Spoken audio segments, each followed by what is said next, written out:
ভক্তরা বাফুফে ভবন ঘেরাও করা থেকে শুরু করে সামাজিক যোগাযোগ মাধ্যমে এটার বিরোধিতা করতেছে। তারা বলতেছে যে আমরা ওনাকে চাই না, ভালো মানের হাই প্রোফাইল কোচ চাই। তো ভক্তরা যারা এরকম করতেছে তাদের উদ্দেশ্যে আপনি কিছু বলতে চান কিনা? তো যেটা আমি আগে মেনশন করছি, ফ্যান্সদের সাপোর্টার ওরা একটা এক্সপেকটেশন আছে, ওটা ঠিক আছে, নো প্রবলেম।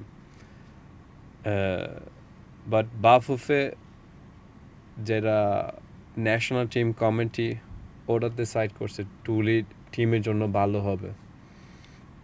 সো ওরা অ্যানালাইজ করছে দ্যাট টুলি আগে ফিলিপিন্স ন্যাশনাল টিমের সাথে কাজ করছে, আমেরিকা ন্যাশনাল টিম সাথে কাজ করছে, আর রিসেন্টলি আই থিঙ্ক গুয়ানার সাথে কাজ করছে এরকম। আই থিঙ্ক সো ওভারঅল ওরা সব মিলিয়ে ওরা অ্যানালাইজ করছে that he will be the best choice for Bangladesh for now.